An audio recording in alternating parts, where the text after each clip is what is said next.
Let's give it up right here. This is my guy. Yes. I'm so happy to see you. Hey, gratitude is a skill, guys. But if you practice, it will give you a joyful life regardless of your circumstances. No Filter Radio with Alan Cutler, brought to you by Quantrell Auto Group. QuantrellForLife.com.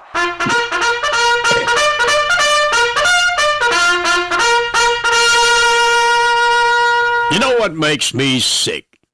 That is in honor of one of the greatest, if not the greatest DJ of all time, Gary Burbank, who passed away, who could have gone to New York, Chicago, Los Angeles many, many, many times. Louisville, Cincinnati, all the characters that he came up with.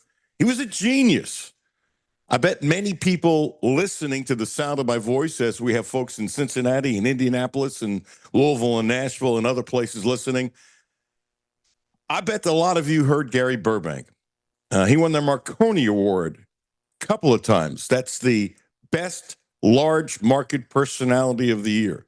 And WOW was so good when I was working up there, not me, from 6 a.m. till 6 p.m., everybody had won that award that was working there at the same time. Unbelievable. And two reasons for starting the show with that. One of the greatest talents of all time. Two, I think a lot of you know who Gary Burbank was. And three, he was a superstar. I certainly wasn't. And I was doing the Bengals and fill-in sports talk. And there were a few times I actually did sports for him in the afternoon when I took a day off and they were desperate and stuff like that. He couldn't have been any nicer to me. You know what he used to do? I heard it and I couldn't believe it. Jimmy, you'll love this. He would putt during his show. Like one of his shticks, one of his routines that he would play, that he made a fortune syndicating, that he was on hundreds and hundreds and hundreds of stations. Jimmy in the corner of the studio, he had his putter, a couple golf balls, a coffee cup. He would shoot it to like it was nothing. Wore jeans every day, totally unassuming, a superstar, and treated you like you were the guy next door. God bless you, Gary. Thank you for being nice to me. In the studio with him, the times that I was, and it wasn't a lot, I learned just from watching him. And what a voice, and his quickness and his timing. So, R.I.P. Gary Burbank. There really isn't another person like that I know of doing radio anywhere in America. Okay. Thank you so much for tuning in. I'm honored and pleased that you're joining us. Honored and pleased to be with you. Means a lot. And I'm super excited.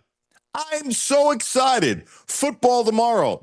Kentucky's going to a bowl game, and Kentucky will beat Toledo. I guarantee you they're going to beat Toledo. I'm telling you. This stuff about Toledo, look, they're a great program. Let me throw a number at you that's very impressive because Kentucky's not in this top five. You take FBS teams, last 10 years, women's basketball, football, basketball. Guess what? Toledo's in the top 10 winning percentage-wise. Think about that. Think about that. They're number 3. Number 3. Ohio State is 1. Boise State, who lost last night, is 2. Toledo's number 3. Alabama's 7. Kentucky's not in there. Texas is 10. They have a great sports program. But some of this stuff is nonsense. 1, Kentucky's offensive line averages, if the weights and heights are right, 6'6" and 327 pounds. And by the way, they ain't weak. Okay? This is not last year's offensive line. You got to get over it. We have to see them. You got to get over it. Actually, you don't have to get over anything. They are so much bigger than Toledo. They should push them around. Now, if you can't push Toledo around with their lack of size versus Kentucky, forget it. Play taps for the season. There's not going to be taps. They're going to beat Toledo. You know, Toledo gets all this hype. It's the fear of the unknown. Toledo sucked last year running the ball. They did. Averaged 3.4 yards a carry, 115 yards a game, and that was one of the huge focus for them in the offseason was to improve their running game. They have warts too. They do. They're just not big enough and strong enough, I think, to play with Kentucky. 6'6", 327 pounds. That's a line. That's a line. By the way, when it comes to experience, did you know that Kentucky's number 3 in the country with most starters on the offensive line? Think about it. Now, you can have experience and you suck. If you're thinking that, that's true. Look at some of these kids.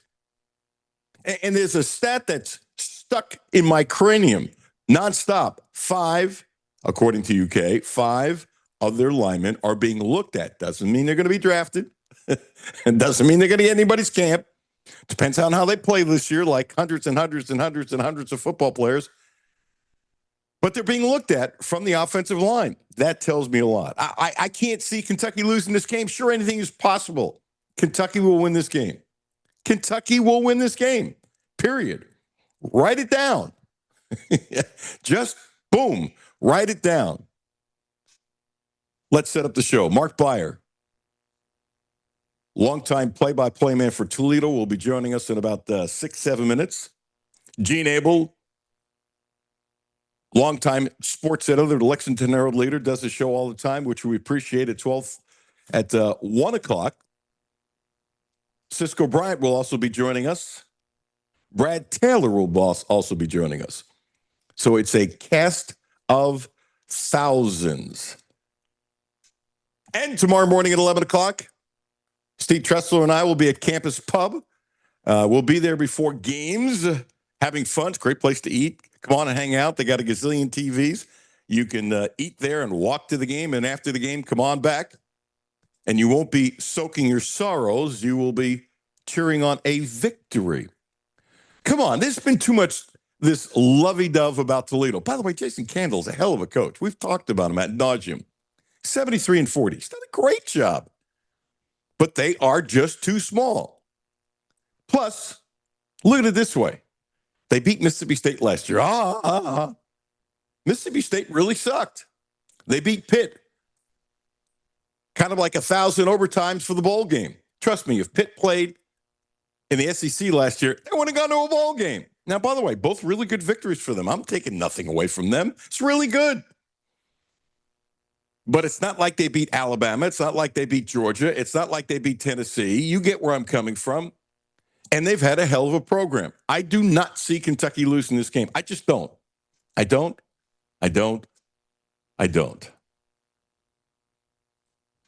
By the way, how about the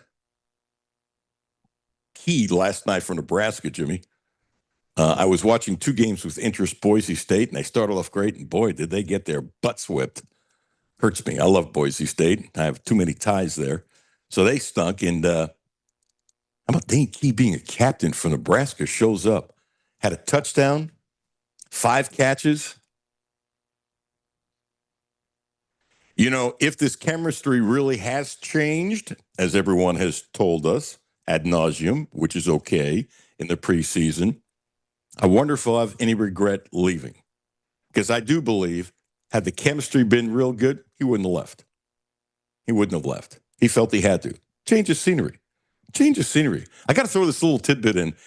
Jimmy, did you see that Rondo is playing flag football and he's a quarterback? I saw something, I don't know if it was verified, but they said he's technically ranked as the number 1 flag football quarterback.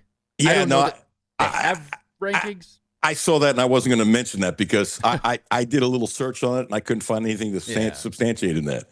It was interesting. He's tossing the ball. So I don't know if he's tossing the ball to guys in the backyard. I don't know what kind of league it is. I'm not going to hype it. I don't know. But the fact that he's tossing the ball at his age and the passes that they showed, you can only show good passes and stuff. Tight spiral, gets rid of the ball quickly, really good touch. And look at it this way.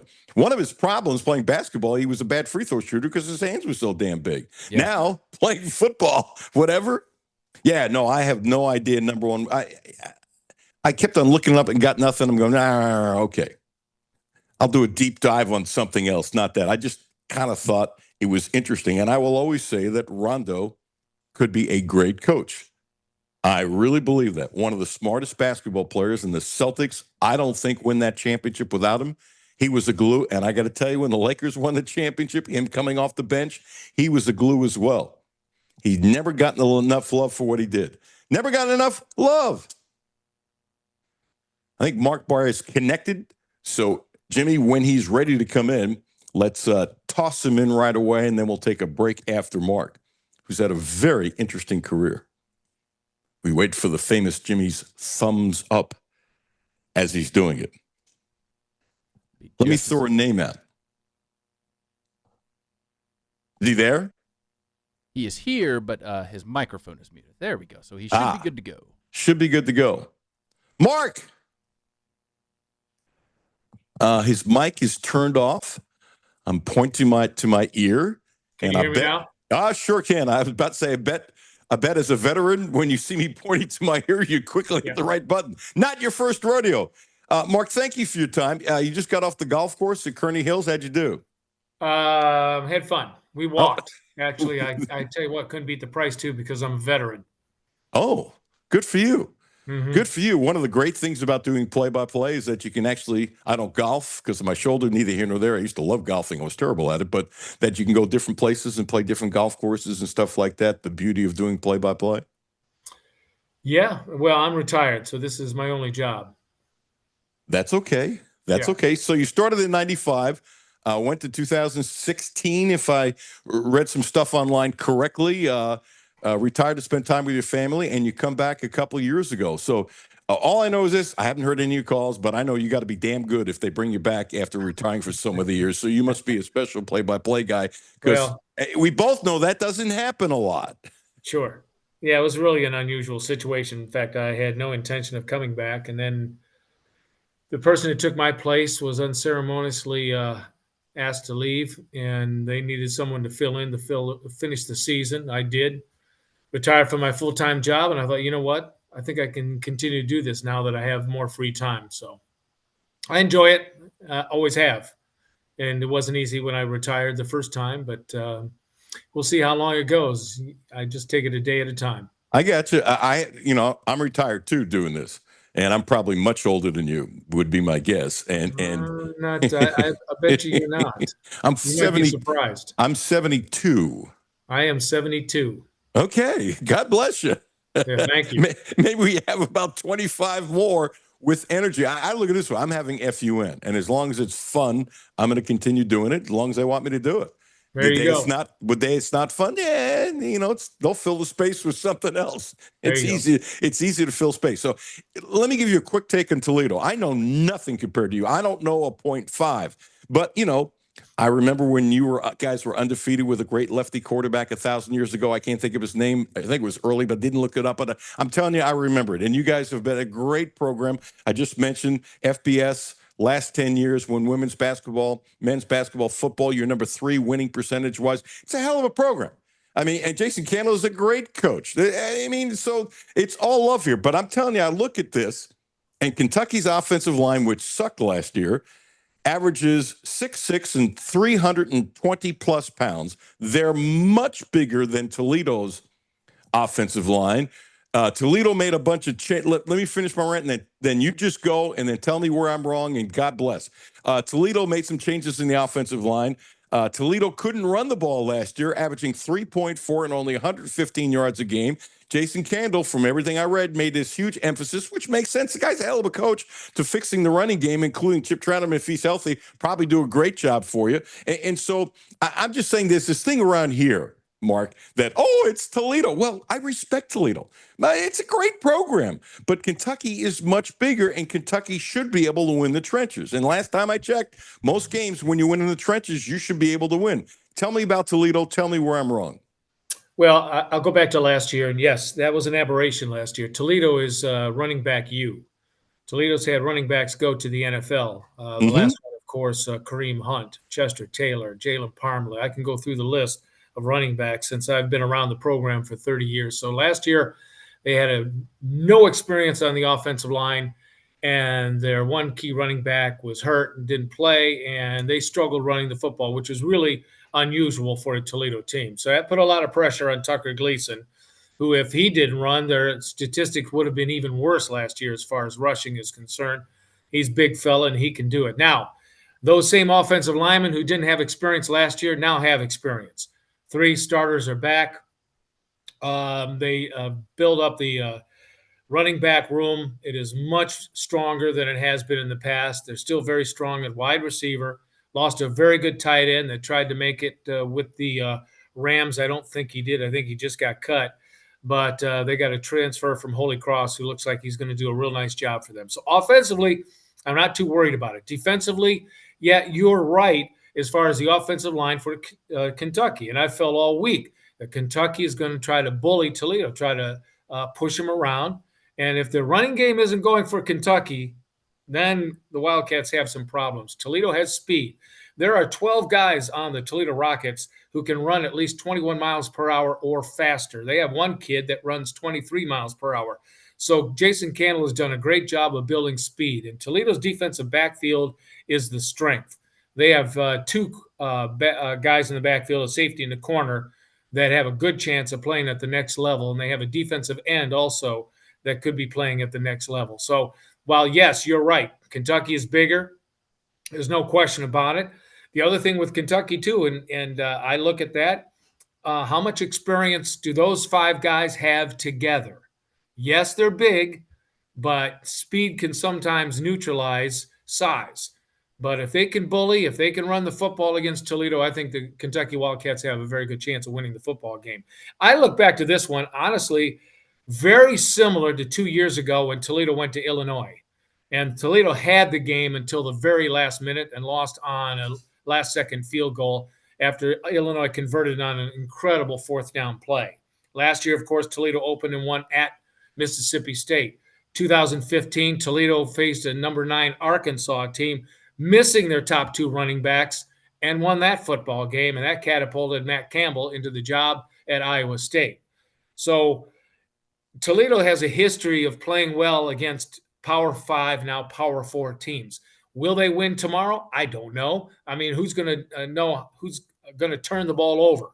If Toledo takes care of the football, I think they're very much in the football game. If they don't, then this might be a runaway for the Kentucky Wildcats, and vice versa.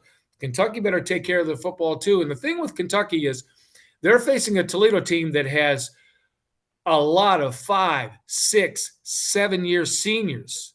These are grown men. And yes, they're not the 3-star and 4-star recruits that Kentucky has, but these are guys that have been playing football for a long time. Couple things. Wow. Toledo has 12 guys that run 21 miles an hour. Look, I don't know what's in Alabama when it comes to the miles per hour. There can't be 10 teams in America that have 12 players on their team now that can run 21 miles per hour. That's crazy. Well, that's Jason Candle. He believes in speed. And so, you know, and one of those guys that can really run fast is a linebacker. Really? Yeah. You know, I'm a huge believer, pushing aside this 4 stars and 5 stars and all that. When you get the right 3-star or 2-star and they stay in your program and they have the right temperament, by the time they're 4th and 5th year, they're oftentimes, you've seen this many, many times, Mark, that they're better than some of the 4 and 5 stars because of their desire, because of their energy and stuff like that. And I never negate that. Plus, this has been a big thing for me forever, and it came out this week, obviously, with Jason Candle, Mount St. Union, and 2 national championships while I was there. They've won 13 national championships. You learn how to win where you learn how to win. You don't have to be at Alabama or Georgia. It's anywhere in the world. That's one of the great places in America to learn how to win. Plus, you know, Sirianni, his roommate, coaching a little team called the Eagles. I mean, so Jason Candle is a winner. He's the kind of guy I think that would win anywhere. And what he's done is amazing. By the way, his dad was the head coach for Mount Union forever.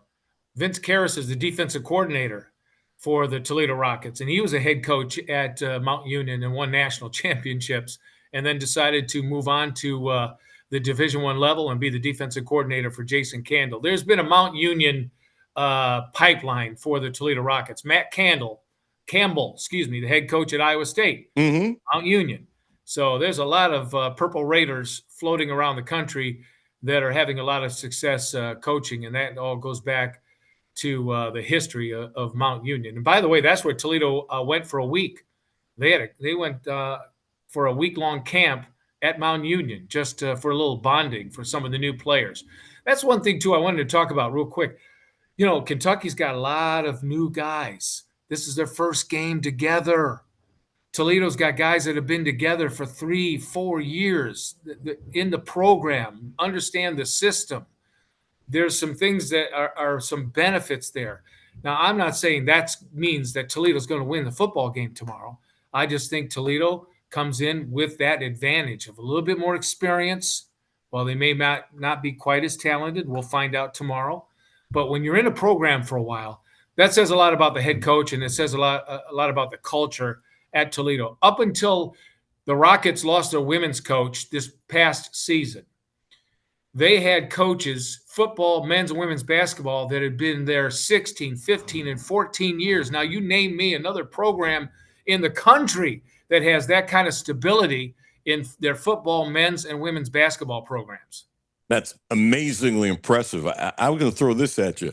And I'm assuming Jason Campbell has turned down all kinds of phone calls to go to what's called, quote unquote, bigger schools for a lot more money. I just can't believe he hasn't gotten a ton. This is what I found interesting, that Matt Campbell has turned down tons of jobs, as you know, while he's at Iowa State, takes care of his assistants, wasn't worried about his money, is staying there.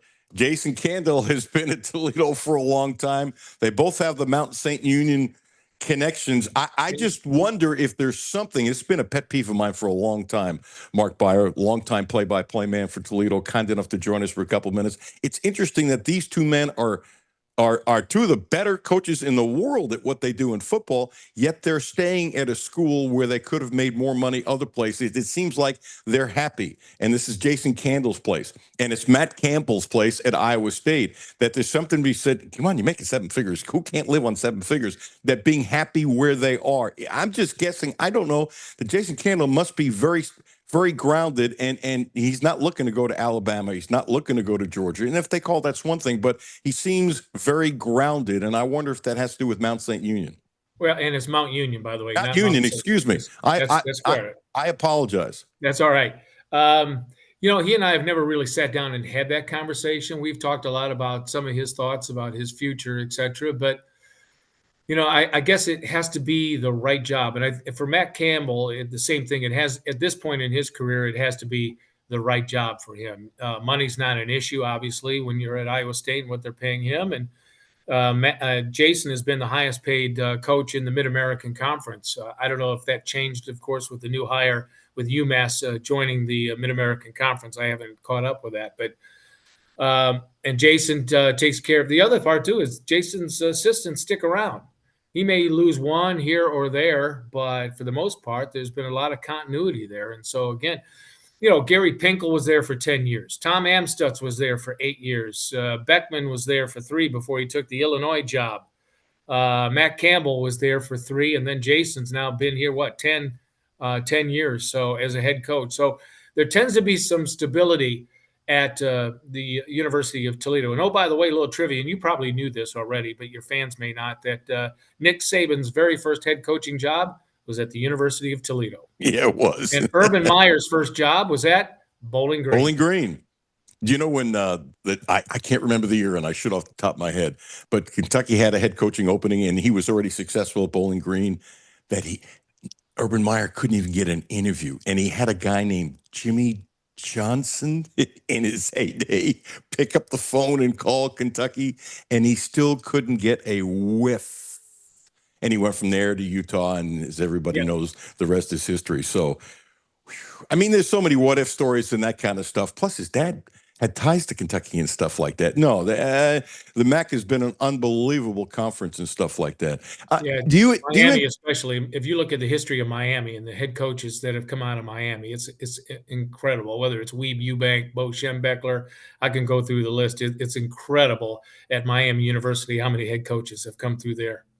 Some guy named Paul Brown, who might have been the greatest coach for the first 60 years or something like that. Yep. I don't think anybody. I was host of the Bengals radio network for 14 years, so that was ingrained in my soul. But I knew it beforehand anyway. The point is, you're right.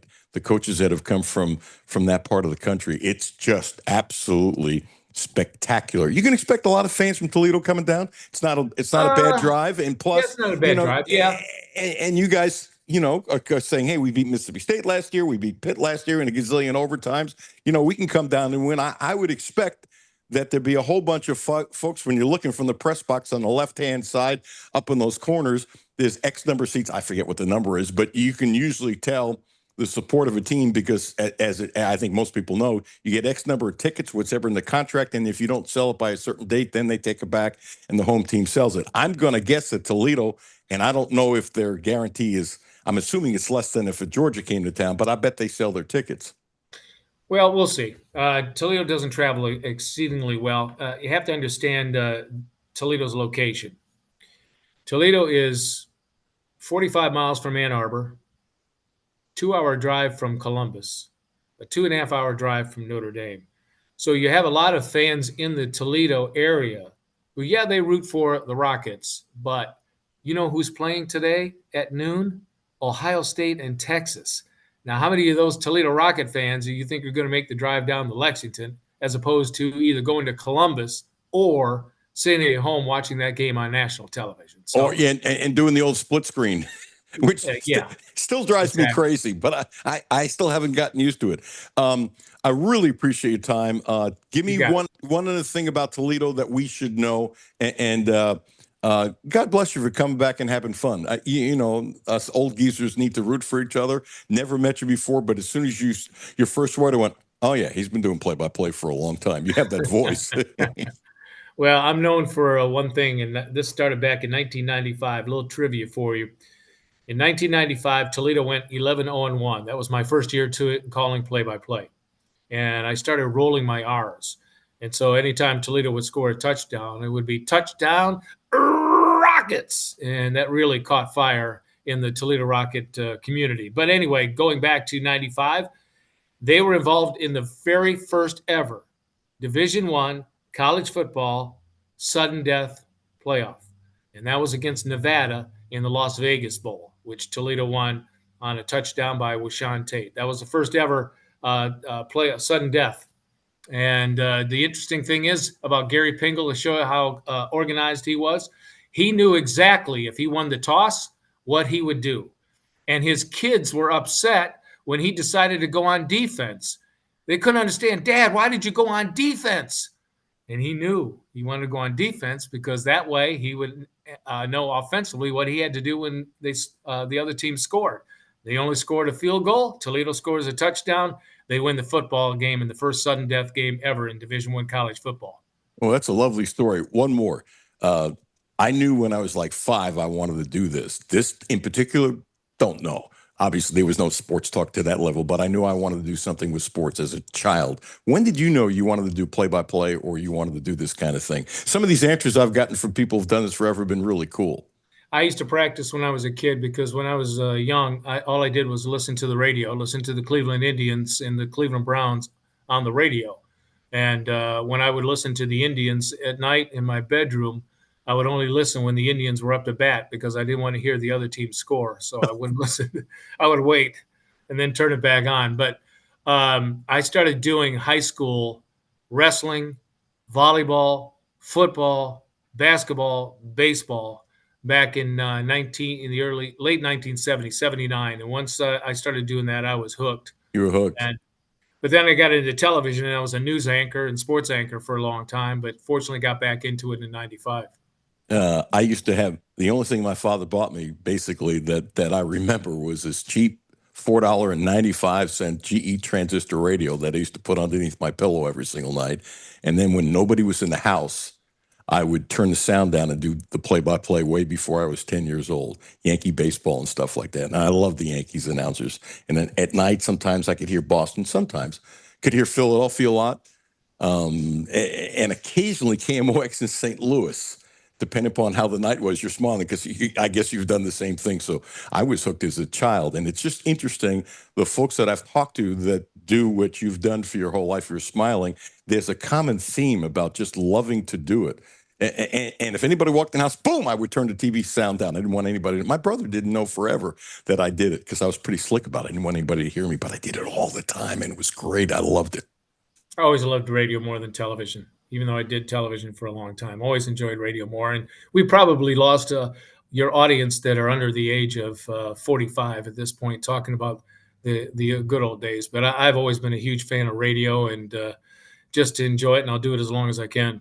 I got you. I disagree with that last part, and I'll tell you why. Good is good and bad is bad. So even though if somebody's younger, if it's interesting, I think younger people will stay. But I'm a little different than most days. Hey, God bless you. I get there just by the kickoffs. I will try to see you. If not, I can't imagine what you need from me. Anything in the world you need from me. God, I love your smile. You got a great smile. I appreciate it. And do me one favor. Sure. F-U-N. F-U-N. Have fun. Keep on having fun. Absolutely. That's what it's all about. Bless you. It was an honor meeting you, and thank you for giving me a couple minutes. Hey, appreciate it. Have a great day. Do it. Yes. Jimmy, he's great. That was an awesome rundown of the team for Toledo, too. Yes, it really was. How about this? 12 guys who run 21 miles an hour?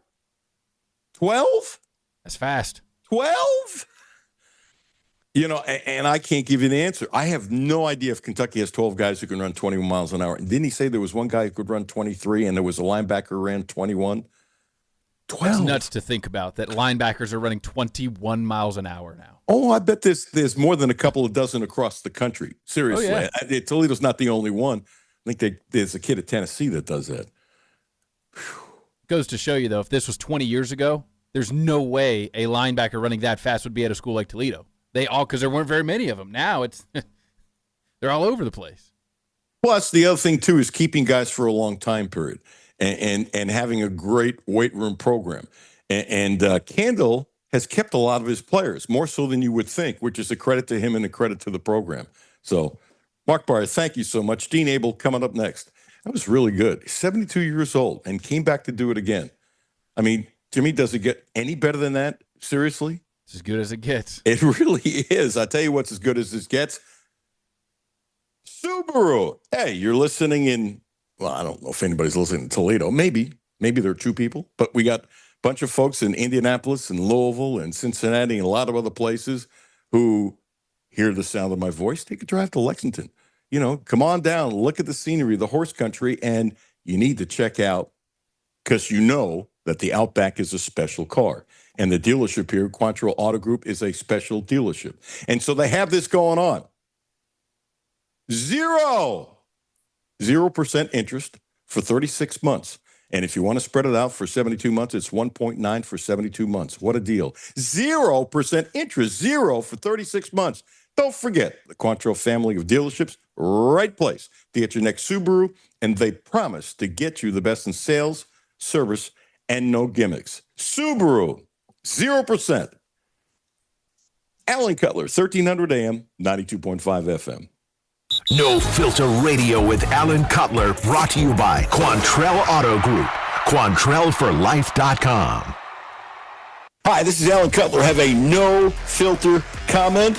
Hit the text line, 859-381-1313. 859-381-1313. Hi, this is Alan Cutler. The Quantrill Auto Group has a great deal for this month. Subaru. The Outback is special, so check this out. 0%. That's right, 0% interest for 36 months. And if you want to spread it out to 72 months, 1.9%. What a deal. 0% interest for 36 months. Don't forget, the Quantrill family of dealerships is the right place to get your next Subaru, and they promise you the best in sales, service, and no gimmicks. Houchins Insurance Group is proud to partner with Auto Owners Insurance, a company that provides opportunity for independent agents to make insurance simple for their clients, offering risk management services that range from a renter's policy for your college student to home and auto coverage for your entire family. Houchins Insurance Group assures you that nobody works harder to keep you protected from life's uncertainties. Reach out to AJ Boss or Zach Bennett at 859-263-2771 to see if Auto Owners Insurance makes sense for you. Hey, I'm Dale Wise. I've just recently retired. I know that the electronics, if you don't keep up with it, it can get away from you and get real confusing. Republic Bank's app, I use their app, and it is so easy to use. I log in with my fingerprint. so it's super easy. I don't have to remember 50 million different passwords and all that stuff. And it lays it out just real nice. That's Dale's story. Now let's get to work on yours. Republic Bank. Time to thrive. Member FDIC. Data rates may apply. It's summertime, and that means it's time to hit the road. Whether you're heading across town or across the state, going on a picnic, to a baseball game, or driving to the lake, stop by, fill up, and stock up at Clark's Pump and Shop, your road trip headquarters. Clark's Pump and Shop has everything you need to get you to your summertime destination, including assorted Jolly Ranger or Twizzler peg bags, 2 for $5, and Jacqueline's 2-ounce steak strip or extra large beef and cheese, 2 for $6. Clark's Pump and Shop. Return, refresh, refuel. Back to No Filter Radio with Alan Cutler. Podcasts on Apple, Spotify, and Google, Monday through Friday. And that one is smoked deep to right field toward the second deck. That one is drilled deep to right field toward the pole. Gone! Second home run of the night. That one's the opposite way. Profar's going back. It's carrying pretty well. It is gone! It's a 3-home-run night. It's his 4th one of his career. 1-2. That one's drilled deep to right field. He has done it. 4 home runs in a game. A 3-run home run. What a night for Kyle Schwarber. Oh, wouldn't it be great if he's a Red? Reds will never pay him the money. Plus, he wants to stay in Philadelphia because he's got a shot at winning. But 4 home runs. And what's crazy is, as he now has 119 RBIs in the season and 9 RBIs last night and 49 home runs, on the season. What gets me, Gene Abel, kind enough to join us, retired sports editor of the Lexington Herald Leader, who's no filter and kind enough to join us a lot with his strong opinions. What's crazy is not 1, not 2, not 3, but 4 guys this year have hit 4 home runs in a game. It's just some odd aberration. I don't think anybody's claiming the ball's juice. I think it's one of those just goofy things, unless you got a conspiracy theory. That's unbelievable. And the pressure he must have felt the 4th time and couldn't do it the 5th time must have been unbelievable, Gene Abel. This is the first time there's been 4 in a year, isn't there? Yes. Has there even been 3 at 4 in a game in a year? I'm not sure, so I will pass on answering that. I mean, it seemed like when I was growing up, if somebody did that, it didn't happen for like 5 more years. Yeah, it was like, oh, this just happened and it hasn't happened since when? Yes. That's unbelievable. It really is. He would look good in a red uniform. He would. I wouldn't mind paying him $1 gazillion for 3 or 4 years, but if he gets an 8-year contract and they're going to pay him when he's 40, if he can still hit like this when he's 40, God bless. But somebody's got to do some research that these long contracts after 37, how few honestly ended up being worth what they ended up getting. But there's another theory that they really made their money on the front end, not the back end. If he can get an 8-year contract and they want to pay him till he's 40 and their owner has $1 gazillion, and he probably will do it because Harper's contract lasts forever and he wanted another extension anyway. Philly spends money. So I'm going to guess that nobody will pay what they will pay to keep him. Besides, they love him there. And why shouldn't they? He's a really good guy, Ohio guy. He could have a long career. I mean, it's not like his game is built on speed and his feet and his leg. I mean, obviously he's got power in his legs, but he's not a guy built around speed. Right. I mean, he could be hitting the way he's hitting for a few years. Vision. Yes. Vision. Can he see just as well at 38 as he can now? Speaking of which, congratulations. I'm very happy for you that your surgery has gone well and it's going in the right direction. I know that's a game changer. It is a game changer. The gas bubble is gone. And we are a lot more mobile, and it's been a fun summer. But I'm very lucky and blessed, and I appreciate you saying it. It's pretty scary when you can't see literally for over a month, and not anything out of one eye. I'm sure that's. I'm happy for you. Thank you. So I know you like are. The honor roll of 72-year-olds today. What's Cisco going to do? He's a young fella. You know what? He's too young to do the show. Are you 72 too? Yeah, exactly. Holy mackerel! So Mark Beyer. Okay, I look younger than you. I can't help it. Well, that happens to be true, but that doesn't mean you look good. I just look a lot worse. You do look younger. That is weird, by the way, that Mark Beyer, I'd never talked to him before. I knew the name, but I'd never talked to him before. And he was really good talking about Toledo and stuff, but he was a news anchor and sports anchor and did the business for a long time and all that kind of stuff. And his analysis is really good. But and it sounds like you heard it, but I'm stuck on this one stat, Gene, with Toledo. Just stuck.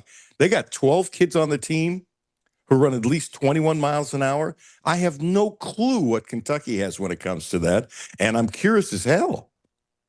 Yeah, I can walk a mile in 20 minutes. Does that matter? No. Yeah, that was a pretty stunning stat. But that was impressive. I'm very impressed with the Toledo history, their program, their tradition. I'm not quite sure if I think they're going to win this game, though. I think Toledo did lose 5 games last year, and they lost to an Akron team that only won 4. They finished the season on that game. I think they finished tied for 6th in the MAC. I mean, they didn't dominate. I mean, they had 2 really good wins against Mississippi State and Pittsburgh, and they had some other good wins, but they weren't dominant in the MAC. I think Kentucky's going to win the game. Could be close, and Toledo certainly could win it. But I'm going to go with Kentucky, and I think the running game is going to be the difference. I think on both sides of the ball. They underachieved from their expectations last year. Yes. This has nothing to do with Kentucky. And I'll stand by this. It took, 6 overtime? I don't know what it was. I can't remember. I saw the thing last year. But it took 1 million overtimes for them to beat Pitt in a bowl game. But if Pitt's in the Southeastern Conference, they're never going to a bowl game. And it's not like Pitt was that good and Mississippi State sucks. But you know what? Taking nothing away from Toledo, they did beat them. I'm not taking, but it's not like they beat Alabama and Georgia. And I do think one really strong point he makes is that these guys have been together a long time. They have played together much more than Kentucky, which has 50 players that are first-year players because of the portal and whatever. 55 new players, 27 from the portal. That's just pretty stunning. I mean, I saw this. You probably saw this the other day where the Kentucky quarterback, when he started college, Joe Burrow was winning the Heisman and Jalen Hurts was still playing college. and I saw that and I wasn't sure whether I was supposed to laugh or think this is crazy or just roll my eyes and say, let's just enjoy it all. And that's what I'm going to do. Absolutely. Absolutely. It seems like what Kentucky did this year, and I think everybody's doing it, that hindsight is easy, but they should have been doing this 10 years ago. The thing they did with the retreat, taking the players out in the middle of nowhere, and there's no TVs, and hanging out and talking and going fishing and swimming and stuff like that, which is a great bonding thing, where you have guys on offense who really don't know the guys on defense. You just don't. Right. You say you're a team, but Gene, you know this. If you're an offensive lineman, you're in the offensive lineman room. You don't spend any time with the linebackers. You don't really talk to them. You don't really know the guys. It's a hi, how you doing, that kind of stuff. But, you're now in a retreat, and suppose you hang out with a couple of defensive players, and that's how you become friends. And so coaches have been forced to do something they probably should have done a long time ago. And I'm not ripping them for not doing it. But every year, now, I can't imagine they're going to have 55 new players next year, but would it surprise me if it's 35 or 40? No. I mean, I think it's going to be a large number for now on, and worse some years than others. And this was really bad, but you have to do these retreats and the bonding exercises and stuff like that. Otherwise, you can't put a team together quickly. So the advantage is, you're absolutely right, that Toledo's got these kids who've been together 3-4 years and stuff like that. But you can bond quickly in today's world. You can. You could have then. And they're doing the right things to do it. Will it be good enough? I don't know, but it's smart when you take the kids away for a couple of days. It's smart when the basketball team, they're doing all these things in another part of Kentucky, outside stuff. They're laughing and having fun and those kinds of stuff. That's how you build a team, and now everybody is doing it.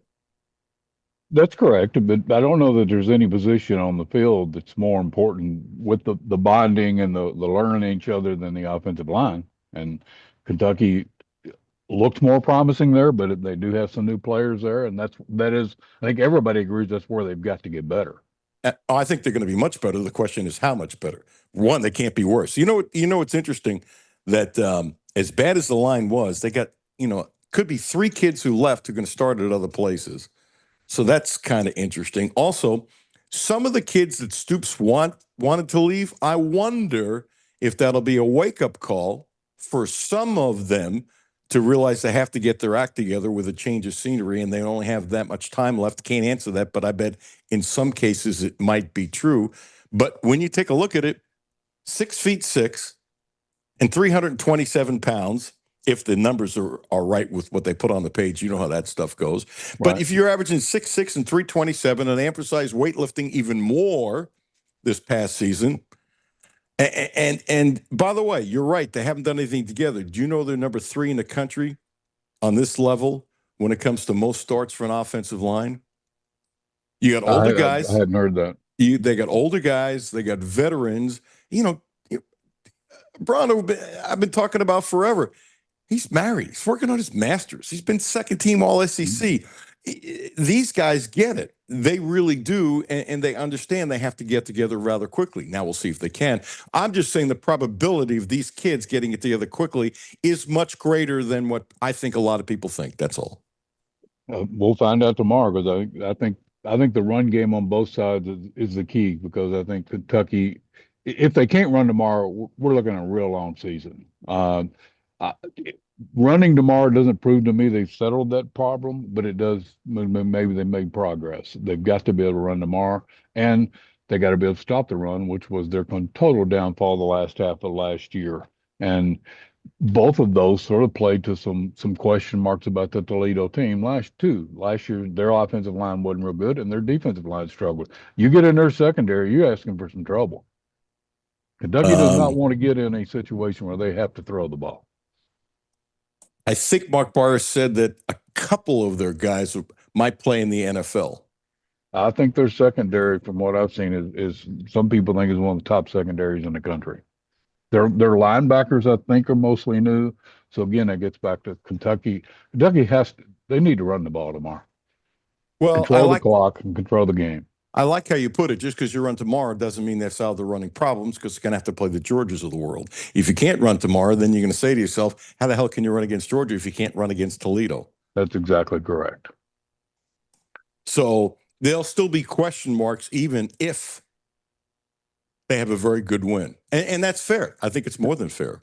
But it's always fair when you're playing the schedule they're playing in the SEC. You play if you start off with a non-conference game, and it's no knock at Toledo, but if you're not going to be able to do certain things against Toledo, you're not going to do them against Georgia and the teams they're going to be playing. Or it's unlikely. I'm excited about tomorrow. I didn't know if I would be. I kind of figured whatever it is.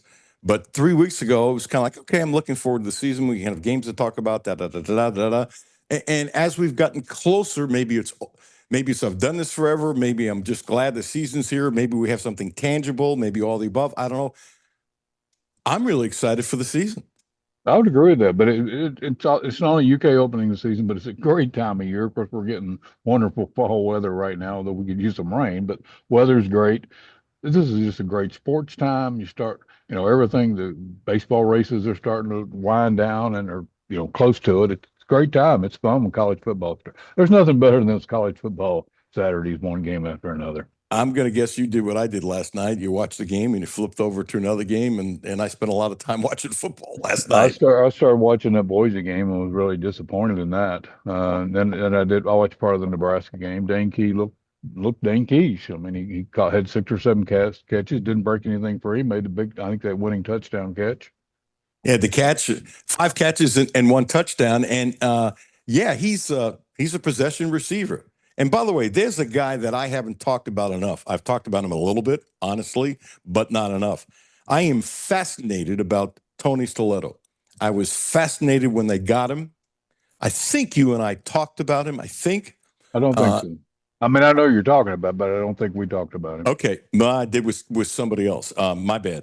I just think he will be up there, if he's healthy, in leading the team, not in yards per catch, not in total yards for the season, not for catches for the season.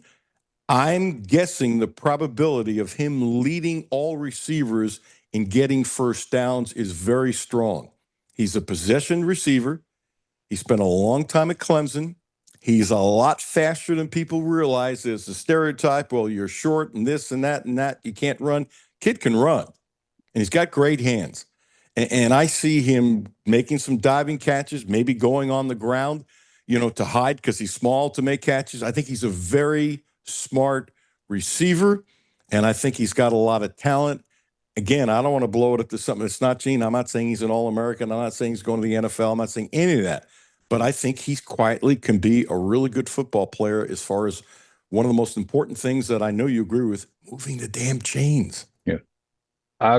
If he stays healthy, I could see him and Rodriguez maybe being the two leading in terms of number catches on this team. What do you make out of the fact that of the receiver core, nobody was listed as a starter? It was all this or, and I've heard some people say that raised a lot of red flags. I wondered if it was sort of Stoops just saying, we're not handing any position to anybody, and you're going to have to keep earning them, because I think in the past maybe that position has had a little bit of that going on, and I don't know what to make of that, but that was very odd. There was a word that Bush Hampton used. I don't know if we played the soundbite or not. I will look it up while we're talking, but this is the word he used, was inconsistent. And he was asked about, who's going to step up, that kind of thing. And he was brutally honest. I started the show with the other day where he said he didn't know. And because that, and also in his talk this week, had the word inconsistent. I think that's what it is. I mean, Gilmore has got a lot of talent, has made some really good catches. Law has got all kinds of talent, but you know what? It's not like he shined at Alabama, but he could do it. But he could do it here. And so I think they're sending a message like, none of you all have been consistent, so therefore it's all ors. What I have read between the lines and told a little bit, that somebody might have a good practice and then they kind of disappear, and vice versa and stuff like that. And it's been so inconsistent. That's why they did it. And when you got the offensive coordinator saying he doesn't know, it's a pretty honest comment, not the comment you expect to hear. And then Zach Calzada says, "Yeah, I'm good with anybody who I throw it to." And Boley said the same thing. "Yeah, I don't even know. Don't even look at the numbers. If you're open, I just throw the ball." That's what quarterbacks are supposed to say. No, that leads me to believe that through the whole camp, they don't know themselves because nobody's been consistent. That's certainly what it sounds like. Of course, Zach's, he was probably throwing to Randy Moss when he started college, so he's been so many receivers. He's seen a lot of good ones, but yeah, that's what it sounds like. There certainly seem to be sending a message of some sort, or they're not getting what they want out of nobody stepping up. Oh, I think number two is the strongest part, Gene, what you said. They're not getting what they want. Yes. I mean, because I would assume the obvious that you're going to agree with, that if two guys stuck out, they'd be happy to name them starters. Nobody stuck out. Hey, you might be able to do this. You might be able to do this. You might be able to do this. You might be able to do this, but nobody's doing it. I mean, I have no clue. I mean, I look at Gilmore and his talent is really, he's got huge talent. Will he do it? How the heck do I know? And I'm not sure you can say it's a lot of depth when none of the depth have ever really proven themselves at this level. Well, that's a good point. And I look at it this way, and I don't know anything. But last year, Bush Hampton called plays with a chastity belt on. That's the expression I've been using. That he couldn't do what he wanted to do because he didn't have the talent to do it, and he got stuck down in distance on third down, that he was hamstrung, and he probably made different calls on second down because he was worried about how the hell he was going to get the third down. He's a smart guy. And so I know nothing, but Gene, would it surprise me with Stoops wanting to run the ball? Would it surprise me with this offensive line being stronger and bigger? Would it surprise me that you see more of a two tight end set if these wide receivers don't come through? You got this kid Boyer from Illinois, who I said weeks ago, thanks to Jeff Pecoro, that he catches the ball better than they realized when he came here from Illinois. He's a big dude, 6'6". He's a big, strong man. And so I know nothing, but it seems to me this is a pretty good tight end room, which we've heard forever. But what would be wrong with having Rodriguez and Boyer and Caddis and playing 2-3 tight ends a lot if your wide receivers aren't doing anything? Now you got much better blockers, and you got 3 tight ends who can catch the ball. So it's been in back of my head that I wonder if there's plan B if these guys can't do it. My gut feeling, which I think I said in some form on your show before, is they're going to get more production out of that tight end room they've had in a long time, which, of course, in the past, that's been been a whole lot of talk about and a whole lot of NFL prospects supposedly in them, but just none of it ever happens. I think they're going to get more out of the tight end room, and not only because I think they may use them different, but they may need that production because of the lack of production coming out of the wideouts. I can see a lot of passing to tight ends. Could it be that there's a better tight end coach this year than last year? Like I said, I think they could have more production out of the tight ends this year than they have before. And I think I've said that before. Yeah. And I think the previous tight end coach made a lot of great contributions to the program. Yes, he did. Oh, I think Vince did a lot of great things. I'm not knocking Vince, but I have heard that Shea, the tight end coach, has taught these kids a whole bunch of stuff, and they're really excited with the meat and potatoes of what he's doing. I'm not knocking Vince, but I'm just saying there's a feeling he's a heck of a tight end coach. But there is no doubt that in almost every preseason, you heard that it was a room full of NFL players, and nobody ever they haven't had a tight end with really great production since Jacob Tammy. Oh, we all got sick of hearing that. This is the year, and Vince would pump them up, and this, that, and the other, and then they wouldn't even throw him the damn ball. Right. And part of it, I think, was the quarterback's fault. I really do. And part of it, I think it was because of the tight ends. I mean, when Levis was here, he would zone in on one guy, and he did too much of that. And Larry did too, even though, he's with the Ravens making money. I think he's on their practice squad again. I got to double check that. I think I saw a thing 2 days ago where they thought he was going to be put on. I got to double check, but he's making money. NFL practice squad people make a lot more money than you and I ever did. But and there's nothing wrong with your offense being centered pretty heavy on the tight end. The Chiefs seem to have done pretty well with that. Travis Kelce's had a pretty nice life. Seems to be doing pretty well right now too. Yeah, yes, he is. The other day I said, I think it was yesterday, don't remember. I think the Reds are toast. I do. They're so far behind the Mets now that could you win 10 in a row? Sure. Have they done it? No. The Mets went through a horrible slump. The Reds got really, really close. Look at the spread now. It is a large spread. And the Mets just swept Philadelphia, and the Dodgers just swept the Reds. And when you look at the numbers and how many games back the Reds are, I hope I'm wrong. I don't see the Reds making the playoffs as a wild card. I think they're toast. Now, we have every pitch on 1300 AM, 92.5 FM, and Ellie, since mid-June, has done nothing. And I wonder if he's hurt more than we are led to believe, because he's done nothing for quite a while. His numbers are terrible. Well, his power numbers are down a lot, and he's striking out a lot more again, which usually his power numbers are up when he's striking out more. I think that West Coast trip probably did him in. The only chance I could see, I think they have a 3-game series at home with the Mets. If somehow they could sweep that, maybe they could have a run, but they're in trouble right now. Yeah, I think it's more than trouble. What do you think about Barnes? This was interesting.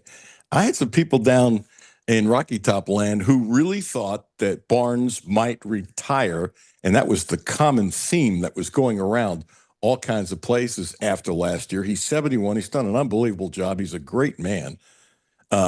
He really is. I mean, a great people person.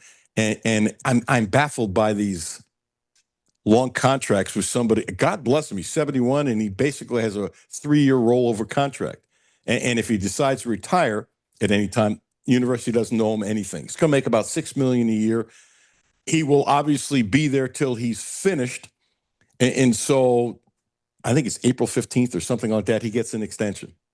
So it's a 3 years plus continue getting extensions and stuff like that.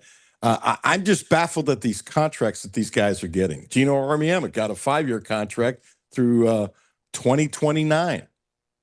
I mean, I saw the Barnes things and was surprised only because, like you, I heard a lot of at least sort of whispering last year that he may be hanging it up, or maybe it was last year. I did not read the details of it. So is it? I mean, what does a lifetime contract mean in this case? Okay, so it's not like he's getting 20 years to coach.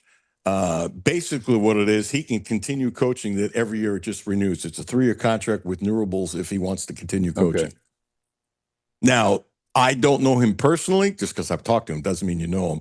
I think he's the kind of man that if all of a sudden they're 10-22 and they have a private conversation, he would say, yeah, it's time. I think he's a little different. He's a little different from a lot of people when it comes to that. And I think there's a trust factor between Danny White, the AD, who's a hell of an AD, and him. I think because of the relationship, I think that has something to do with it. And where was he going to go? He wasn't going anyplace anyway. No, he wasn't going anywhere else. But I also get this, and this is important. You're 71, and if you don't have at least 3 years, not everybody's leaving for the league after 1 year, and kids need to know that you're going to be around. That's correct. Otherwise, you can't coach. Jim Boeheim, the last 4 or 5 years, whatever it was, couldn't recruit because everyone kept on saying he's going to leave, he's going to leave, he's going to leave, he's too old, he's going to retire. And I think one of the reasons he retired when he did was because he couldn't recruit anymore because they said he was too old. You're absolutely right about that. Barnes has done a heck of a job. Seems like a good guy, and he's a good, solid coach. So, I just hope it doesn't get in a situation where if he starts to struggle, it's awkward. But he may never start to struggle. The surprising thing to me is how he's always been a good coach, but he's really picked up some top 5, 10 players, 1 or 2 a year in the last few years, which I never thought of him as that great of a recruiter, but he's doing a good job. His recruiting has gotten better. I agree with you more. I just wonder if there's more finances with this world of NIL behind him, as Tennessee has plenty of money too, that if that has enticed him more. Plus, I think he's a really good guy, and I think he bonds with people really well. And I think there's something to that you need to give him credit as a person as well, don't you think? Absolutely, yes. I agree with you. I mean, but I do. I know. You're in pain now. I'm just reading the copy. They've made 7 straight NCAA tournaments. This part, Gene, really surprised me. Didn't think about it till I read this. Ready for this? It's the 4th longest active streak in the country with 7 straight NCAA tournaments. That surprises me. I thought there'd be more than that. Yeah, that doesn't surprise me a lot, but I think they'd still like to get one of those Final Fours in there one time. Isn't it amazing that they've never gone to a Final Four with the Ernie and Bernie show and all that on the talent that they've had? Because during most of my lifetime, which is getting a pretty long history, Tennessee has probably been the second best program in the SEC. Now, they haven't had a run like Florida's had the last 20 years, Alabama, but consistently next to Kentucky, Tennessee has been the second best program in the league, going back to Mears and DeVoe. And I mean, they've had a lot of really good coaches, and they've never been in the Final Four. I don't have numbers in front of me. That wouldn't have been my second choice. My second choice, now this is going back to the 70s with C.M. Newton, but, C.M. Newton and Wimp Sanderson and what's going on in Alabama now, I would say Alabama has been, without looking at numbers, this is all off the top of my head, that Alabama would be number 2. Am I nuts, or we just disagree and we both need to do a little research? I don't know.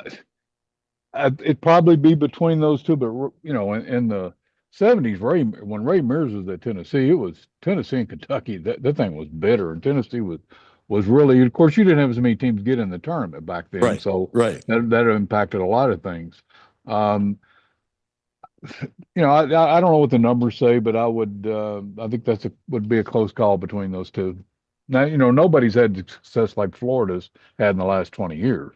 What, to win 2 national championships in a row? Well, and then win again last year. They got 3 this century.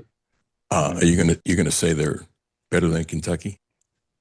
I'm gonna say they won more championships since the turn of the century than Kentucky. Okay, so if you say turn of the century, would you say Florida's number 2 or Florida's number 1? If you go back to the 1970s, I stay with Alabama, even though Florida's won more because they had a long time they couldn't win. Norm Sloan,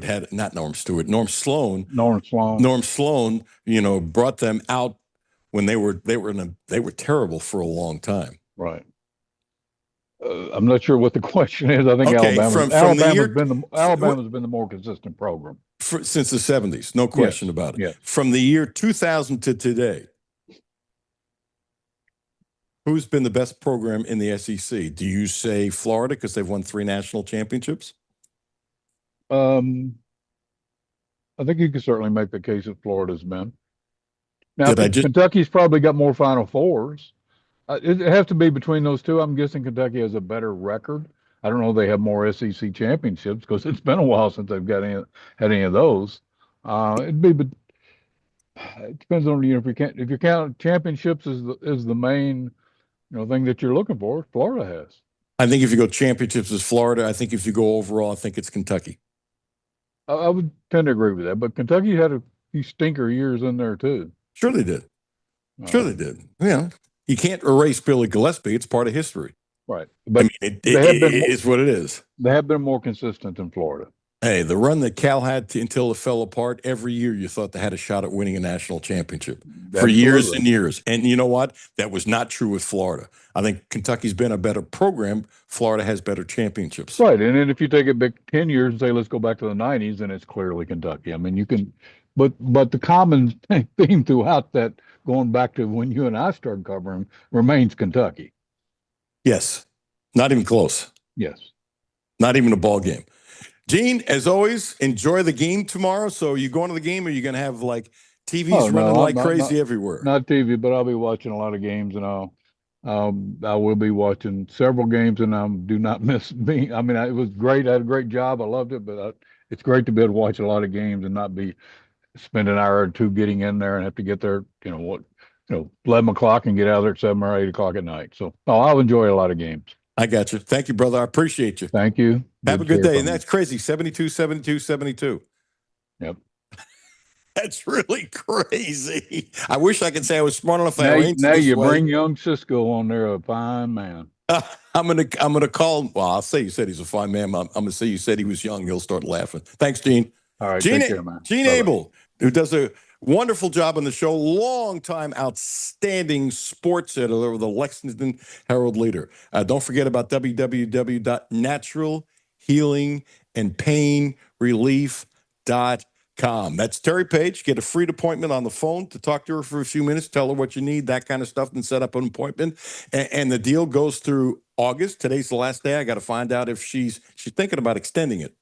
So I'll get the official word. Book an appointment today. You get $5 off. Schedule a next appointment before you leave. Next 2 appointments in succession, $10 off. $10 off.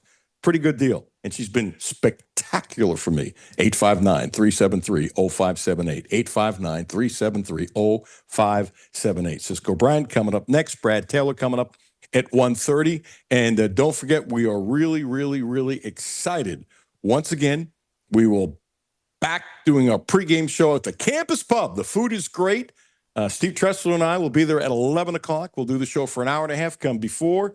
And if you want to watch the game there, great. If you go into the game, walk a couple blocks here in the stadium. After the game, walk back, and hopefully you'll be having a cold one with some great food, cheering Kentucky beating Toledo. Alan Cutler, 1300 AM, 92.5 FM.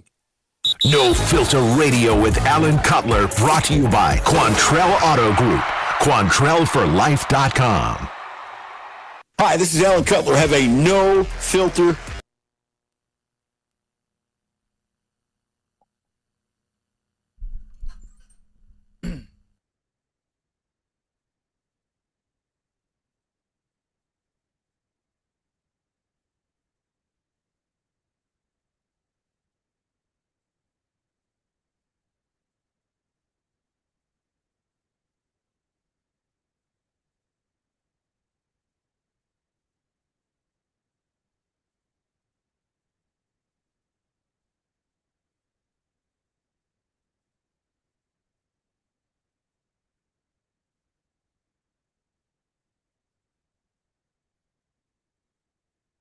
Oh, check this out. 0%. That's right. 0% interest for.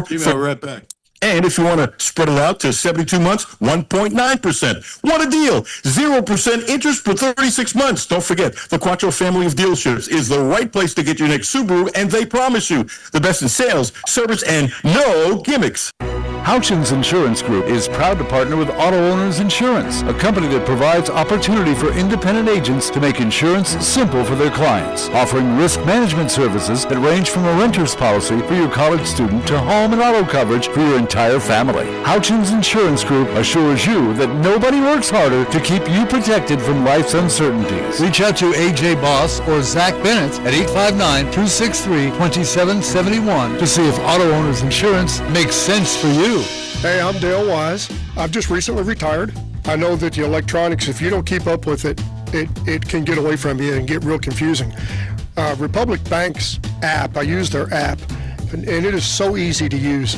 I log in with my fingerprint, so it's super easy. I don't have to remember 50 million different passwords and all that stuff. And it lays it out just real nice. That's Dale's story. Now let's get to work on yours. Republic Bank. Time to thrive. Member FDIC. Data rates may apply. W223CV Lexington. ESPN Sports Radio 1392.5. WLXG Lexington. And LM Communications Broadcasting Station. The only no-filter sports show in Kentucky.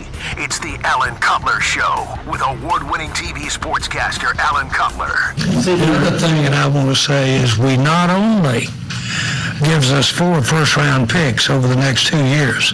Nothing says we can't use some of those picks right now to go get somebody right now. Don't rule that out. We did think it was in the best interest of our organization, not only the future, but right now, this season as well. Jerry Jones talking about that little trade that happened yesterday. Cisco Bryant, kind enough to join us. Cisco, Gene Abel says you're a really good man and too young to do our show. Hello, Cisco. How are you? I'm good. Hey, too young? I tell him I appreciate that love. I appreciate that. Well, here's what happens. Lynn Martin helped out and hooked me up with Mark Beyer, longtime play-by-play man for Toledo. I'd never talked to him before, but I heard the name. He's 72. I'm 72. Gene's 72. You're the kid of the group. That's a blessing for you. Well, I don't get myself in that situation too often, so I'm gonna take it. Yes. I take it because usually I'm the oldest one in the group. So here it is. I bet you have it. You told me you would get the number. How many touchdowns did your son Ty have in high school running back punts and kicks? Well, the total that didn't get called back was 3. The total, because he had I was counting like a ball hit in the outfield and it's a base hit and, back when you were a kid and all of a sudden the ball gets thrown around, you come all the way around, you call it a home run. So I was enjoying the moment of he did return them, but it was a total of 3 or 4 that he returned as a punt return. As a punt returner. Okay. So not only can he catch the ball with his skills as a center fielder, as he was good enough to play for Kentucky, and we've talked about it, could have played center field, but catching the ball and not giving up yards that way was a problem. You know he's going to catch the ball. That's the most underrated part of a punt. Catch the damn ball, and he's going to, I think, surprise people. So how proud are you that he's added this to his repertoire, which might only enhance his ability in the NFL? Well, I'm very happy for that because he's got skills. He really does. And the thing about it is that the University of Kentucky, when Coach talked to Ty about playing baseball, is Ty was an infielder. He wasn't really a center fielder all the time. He played shortstop, which is the hardest position, soft hands, soft feet. And so the biggest thing with his skill set that they was looking to put him in the outfield because he can get it. And so I'm very proud of that he's going to show a blessing that he's worked on, and that is his ability to catch the punt, which he does. All right, I want to get back into the UK football, but I want to talk about, because I know you're an NFL guy with your love of Jimmy with your 49ers deal, Jerry Jones' comment about, hey, this was good for us that we got 2 first-rounders. We saved a ton of money, which is not being talked about enough under the cap which can get them more players, and they got 2 first-round draft choices. I'll give you my take, and you go with yours. Green Bay has done a spectacular job at drafting. They are loaded with young, talented people. In other words, their general manager is tons better than Dallas's general manager. Now, I don't know what's going to happen, but I can tell you this. If the general manager of Green Bay had those 2 extra draft choices and now Dallas has 4, I would bet he would do a heck of a job. I have no idea if Dallas can pick first rounders as good as Green Bay. I would say not. If they pick really well with these 4 first rounders, it could, 2 of them from the trade though, it could really help Dallas. The question is, will they? I got no clue. I'm not going to predict it. So there's a thing of just poo-pooing everything about Jerry Jones. If they pick really well with the 2 draft choices, or maybe traded for talent now, Dallas could be the winner at this. Green Bay is absolutely the winner because they're now a Super Bowl contender. They have a great young player. I mean, a great young player. He gets along with his teammates well. They will love him in Green Bay, and they're a young team. They're a young team. So, yeah, everybody will miss the 2 first-round draft choices, but they're so good at picking players. They really are. That they didn't give up as much as people think because they have so many people on their roster that's good, that is not 31, 32, 33, 34 years old. This is an absolute win for Green Bay. It might be a huge win for Dallas, but it might not. Do you see it that way? I do, but I think Jimmy Johnson's biggest thing is Jones's problem is he's trying to relive Jimmy Johnson's moment with Herschel Walker. That's the first thing that popped in my head. So especially when he started talking about it, we got 4 first rounders. So he's hoping that he gets that same type of energy that Jimmy Johnson got when he did that with Herschel and sent him off to Minnesota. That's what I'm thinking.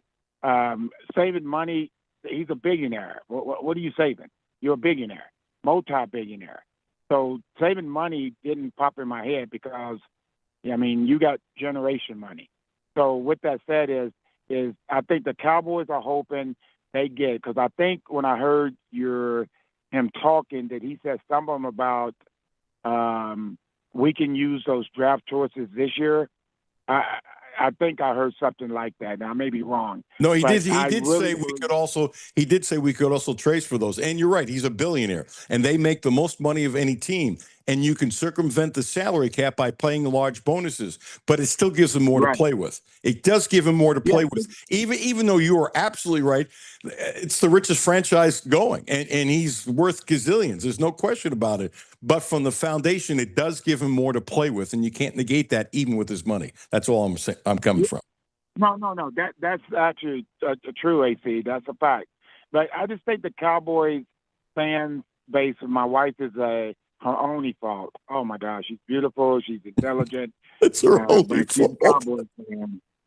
I've been working on it for 16 years, and it ain't working, Jimmy. I'm trying. But the biggest thing about it is I think the Cowboy fans are ready to do more than just hope to make the playoffs, just hope to make the Super Bowl. And I think this trade, I don't know why you would get rid of a franchise guy like that. I don't. Because what you just said also before I came on the air was he gets along with his teammates. He's a great kid. He works hard. He's young. He changes the game. I don't know. As a defensive-minded person, that's who I want on my team, and not hope I can get someone by a draft. There's no question that Green Bay wins this trade, even if Dallas drafts great. But if Dallas drafts or horsepuck, they lose big time. But Dallas could win bigger than a lot of people who are complaining realize if suppose they draft 2 All-Pros. And by the way, how often do you strike 2 for 2? Not very often. Okay, he's got 4 draft choices now, 2 from this trade. If he gets 2 All-Pro players, that's asking a lot. Could it be a win for them? Yes, but Green Bay wins no matter what because whoever picks their players and their scouting staff, they do a great job. They do a great job, and they are now a legitimate contender. And the crazy thing is that Darian Kennard just went there, and there's a star in that young man's head. He's not a starter. He's been traded, and he's got 3 Super Bowl rings at the age of 25. And I said, I'm sure what other people said when he got traded the other day. Well, do you bet on Jimmy? And I were talking about it as you're making that little comment to Jimmy because you guys are both 49ers fans. Jimmy even looked it up. That what the odds were for Green Bay winning the Super Bowl. I bet it's changed tremendously since the other day. But I was thinking, and I don't bet, but I was thinking about putting $10 on Green Bay just because Kennard went there. And plus, I love, and I really like their team. Now they got Parsons. I bet that bet changed tremendously about winning the Super Bowl now that they got Parsons. Yeah, and you hit it right on the nose. He's that guy, and him going there is that guy. And I said again, I just said it a second ago, I don't understand. I truly don't understand why they didn't just pay him and let him stay on the team and help them. But I guess they got a vision. But so I wish him well. But, that's all I can say. I wish him well. By the way, I would have paid him too. Wow. Jimmy just said, really, Jimmy? Right. Yeah, the odds, usually for those kind of things, a quarterback is the only thing that would make it move that much. But I thought he would. By the way, I only see the corner of your eye if you can move your camera, as this is also now on YouTube. Now, when we split the screen, you're just I see your nose now. And I can see my whole face on well, and one eye. I don't know if you can move the camera. More. Ah, there you are, Jimmy. It's a delicate piece of machinery we have here. If I touch it too much, it will just implode. So, technology on the run, all good. Yeah, I mean, I would have just paid him too. I see what Jones is saying, and he came up with a logic, and I think he thinks he'll get 2 all-pro players, and he's a billionaire, but they have more to play with. And you know what they do. They do this all the time. You'll give somebody a huge bonus. That negates the salary cap. There's ways of getting around it. We all get that. I still think, let's put it this way. I still think it's a great trade no matter what for Green Bay. And I can't believe the odds haven't changed. I didn't think drastically, but I thought it'd be a pretty significant change with Parsons on there. Okay, let's go to Kentucky football. Cisco Bryant, kind enough to join us. Dad of Ty. His wife, Tammy, is wonderful, but he can't convince her to be a 49er fan. She's a Dallas fan. You have your own problems in your house. I'm not touching that, especially with Tammy. She's too strong for me. But let me ask you this. It's Terry, not Tammy. Oh, I'm having a bad day. I apologize. That's okay. I called it Mount St. Union earlier today. That's okay. No biggie. Okay. Go ahead, please. Please accept my apology. Okay.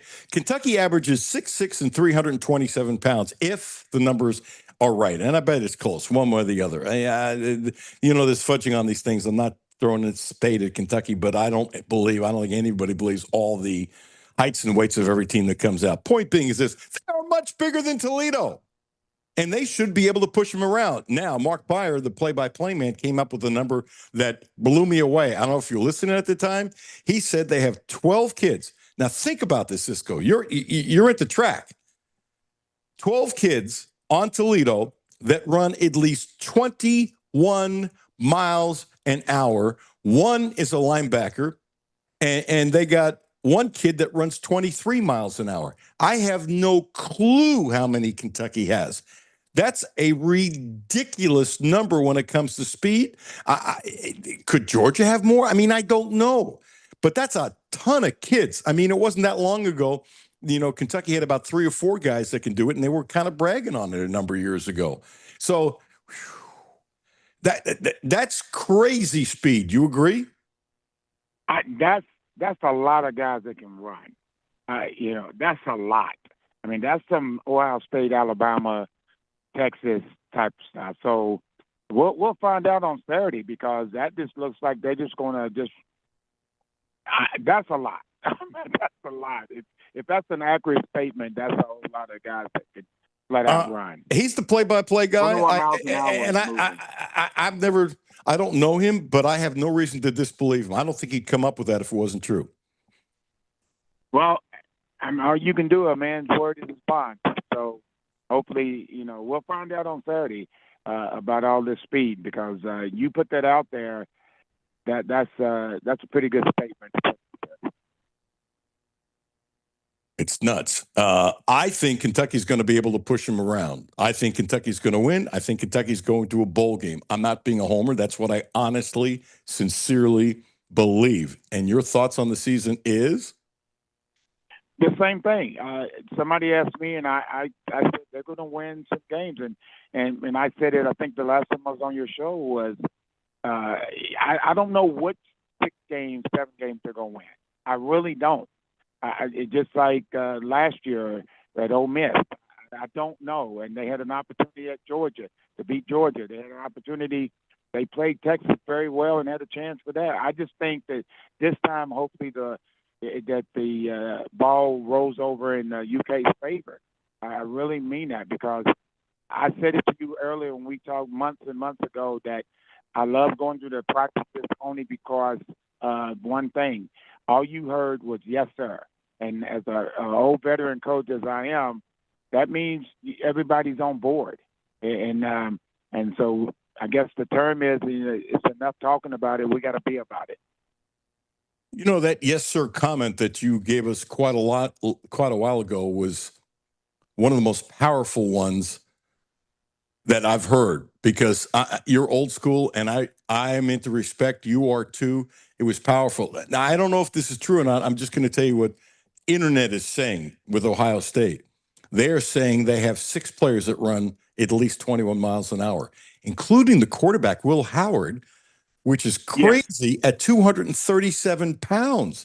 And the backup quarterback also runs 21 miles an hour. They have 2 quarterbacks, a linebacker, 3 quarterbacks, a running back, a wide receiver, and a linebacker. I can't swear it's true. I'm just telling you what's on internet. And Georgia has 1? What? I mean, that's what I'm getting at is, I'm not saying that the man is saying this or that. All I'm saying is that's a lot of players running. And the big-time schools don't have that many. So I just can't wait to see them run, that many players run 21 miles an hour. That's moving. That's moving. Milroe last year for Alabama, that I knew. They had 8. And I can easily believe that. Okay, when you're in the stands tomorrow, look, I know you see things that others don't. I get that. I respect that tremendously in you.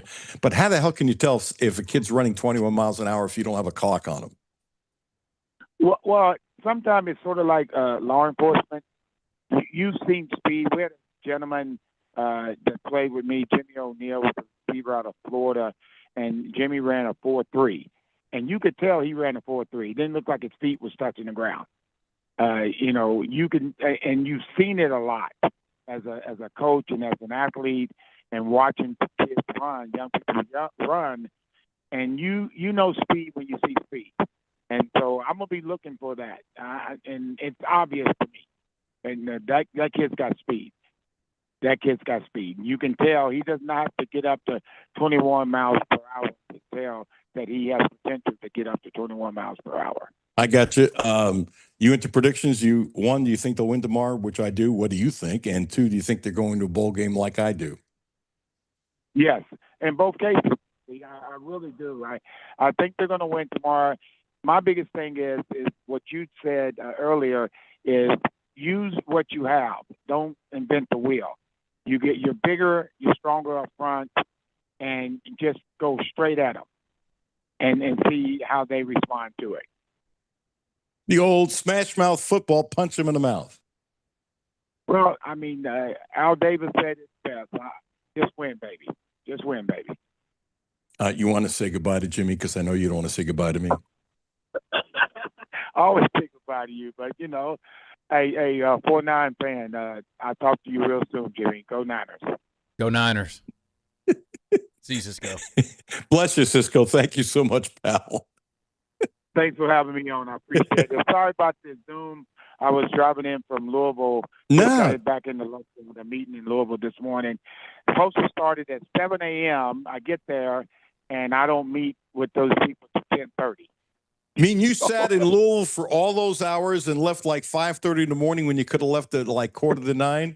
That would tick me off. That would. Let's put it this way: there'd be steam coming out of my ears. You're probably nicer than me. Well, I was nice while I was sitting in there, but I was nice when I got in there. I'm standing. I went to the bathroom a couple of times to show a little expression how I felt by sitting there waiting on them. So, but with that said, everything's good. I'm back in Lexington now, and everything's good. And I appreciate y'all letting me come on. Bless you, Cisco. Thank you so much. Talk to you. Yes, you will. Hey, man. Bye-bye. To me, he's so much nicer than me. That's a long time to sit and wait and just stew on how early you had to get up for no reason. For no reason at all. Although he probably, I don't know this, but I guess he probably would have gotten up, got a workout in before going there. So if he missed his workout because of this, oh my. There's no oh my with Blue Little Self. They are great. 859-533-0914. Acupuncture. Now also providing a licensed massage therapist. Acupuncture. Ramon has helped me a lot, not too far from the radio station. On Versailles Road, Blue Lotus Health. Please use my name. Your health is important. Your health is important. I hope you try to make it one of the biggest priorities of your life. I'm trying, been trying, and I still have to try. I'm not there yet. I don't know if I'll ever get there, but I am trying. Check them out. Blue Lotus Health. Alan Cutler. 1300 AM. Brad Taylor coming up next. 1300 AM. 92.5 FM. No Filter Radio with Alan Cutler, brought to you by Quantrell Auto Group. QuantrellForLife.com. Hi, this is Alan Cutler. Have a no filter comment? Hit the text line, 859-381-1313. 859-381-1313. Hi, this is Alan Cutler. The Quantrell Auto Group has a great deal for this month. Subaru. The Outback is special, so check this out. 0%. That's right, 0% interest for 36 months. And if you want to spread it out to 72 months, 1.9%. What a deal. 0% interest for 36 months. Don't forget, the Quantrell family of dealerships is the right place to get your next Subaru, and they promise you the best in sales, service, and no gimmicks. Houchins Insurance Group is proud to partner with Auto Owners Insurance, a company that provides opportunity for independent agents to make insurance simple for their clients, offering risk management services that range from a renter's policy for your college student to home and auto coverage for your entire family. Houchins Insurance Group assures you that nobody works harder to keep you protected from life's uncertainties. Reach out to AJ Boss or Zach Bennett at 859-263-2771 to see if Auto Owners Insurance makes sense for you. Hey, I'm Dale Wise. I've just recently retired. I know that the electronics, if you don't keep up with it, it can get away from you and get real confusing. Republic Bank's app, I use their app, and it is so easy to use. I log in with my fingerprint, so it's super easy. I don't have to remember 50 million different passwords and all that stuff. And it lays it out just real nice. That's Dale's story. Now let's get to work on yours. Republic Bank. Time to thrive. Member FDIC. Data rates may apply. It's summertime, and that means it's time to hit the road. Whether you're heading across town or across the state, going on a picnic, to a baseball game, or driving to the lake, stop by, fill up, and stock up at Clark's Pump and Shop, your road trip headquarters. Clark's Pump and Shop has everything you need to get you to your summertime destination, including assorted Jolly Ranger or Twizzler peg bags, 2 for $5, and Jacqueline's 2-ounce steak strip or extra large beef and cheese, 2 for $6. Clark's Pump and Shop. Return, refresh, refuel.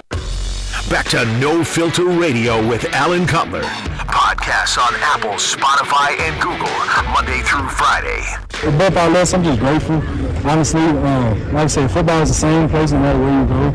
It's the same thing. So, just being here and being able to, like I said, bring some of that culture that I've gained from some of the past programs, and also everything that I've accumulated over the years. And like I said, just be able to help to bring this team to championship, which I know is very possible.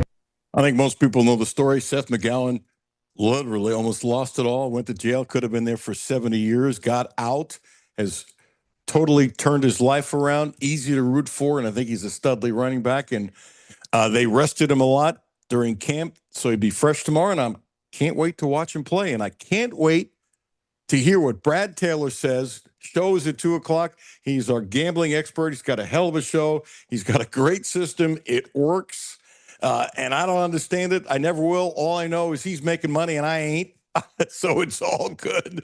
Brad Taylor, one, thank you for joining us. And two, this is never about money, never about who wins and loses as a fan. It's about how he can make money. Brad, are you making money on Kentucky winning or losing, or you're not touching it? What's your thought process as you look at the line and thinking about betting on all these games last night, today, tomorrow, this weekend, the whole thing?